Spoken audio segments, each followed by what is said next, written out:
this one? Yeah, please.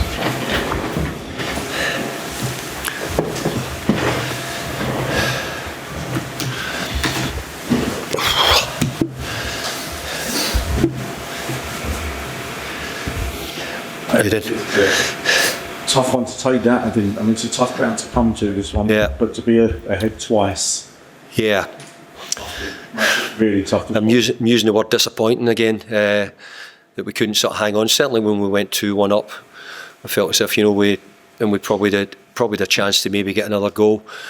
But hey, I thought the game in general could have been 3-3, 4-4. I thought both teams had several opportunities.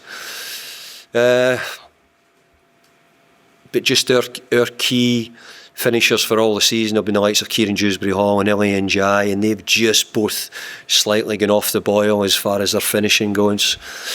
Thankfully, Beto, Barry have stepped up in recent games, but I thought today we needed their craft just to get us the winning, to get us maybe even Ellie's chance to make it 3-2. And Kiernan get through, who he could have put us 2-0 in front, didn't quite. And that might have just sort of taken the steam out of Palace, because I thought in the main Palace played well. I thought that we never played at our best level. Certainly not with the ball today. It was a bit of a scrap from my point of view. And there's still a chance of Europe and everything, but you've got to be taking those chances if you want to be getting into Europe. Yeah, I've got to the stage now. I'm saying, isn't it great that imagine talking about Everton being in Europe after the years I've had recently. And this time last year I think most of the questions were that, hey, you're going to lose 12 players and you're about to leave Goodison and you're not going to move to a new stadium. How do you think this is going to be? How's this going to... I mean, really, in truth, we've not had the word relegation too close to us most of the year. And I don't necessarily see that as success, but I see it from where Everton have come from. I see it as being certainly a step up. And I've enjoyed talking about Europe because it's making the Everton supporters dream again, and me hopeful that maybe it can happen again. As you know, I've done it at West Ham, so I was hoping that I could get to a level where we could try and be competitive again at European level. It's not gone yet, but it's certainly drifting a wee bit away from us at the moment. Yeah. David, it gets particularly frustrating. You started both halves so well. Yeah. Yeah, we did. I mean, we don't necessarily plan not to play the other parts of the half not well.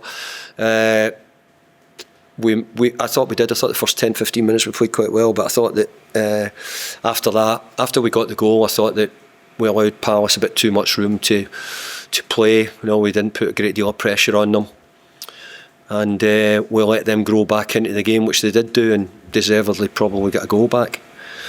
But second half we'd started, we were sort of looking for more from the players. Second half we got back on it again, and I thought, okay, we've done it this time, we'll not fall into the same trap. But I think it's more to do with how well Palace can play at times. I think Palace have got some really talented players, and the system they play when it works, it can be very, very good, and at times when it doesn't work, it looks pretty bad. But today they punished us a little bit with it.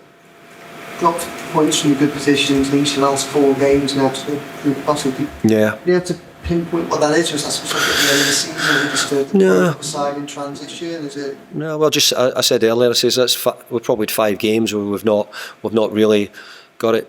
Good sides have to do the business at this time of the season. Business end of the season.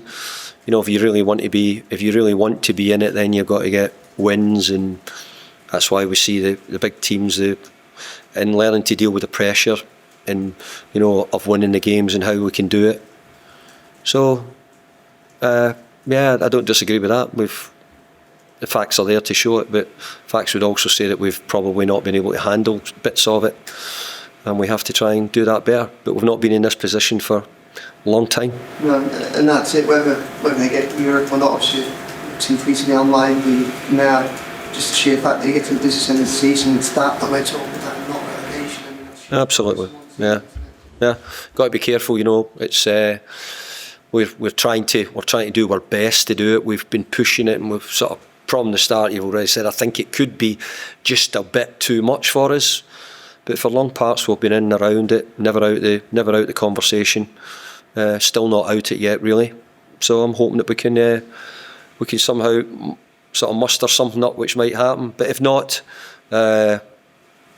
we'll have to accept it and move on. Yeah. I don't know, with the last 4 games obviously being in front of them, does it feel a little bit like a missed opportunity now that you're not quite in the mix?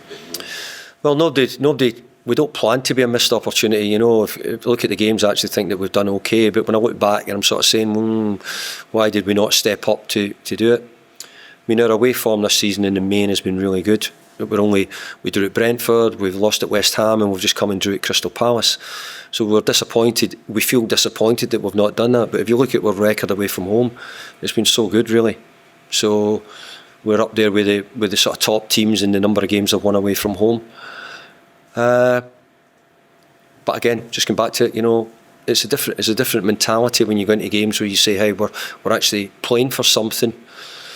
I think when you're getting relegated, you're actually fighting for your lives in a different way. This is now us got to show that we can play with confidence and self-belief, and I think we've tried to install that in the players because they've not been in this situation for a while. But there's also little bits where we've just not quite shown the resilience maybe at Everton that we've shown in this recent period. Okay, folks. Okay, cheers. See you later. Thanks very much.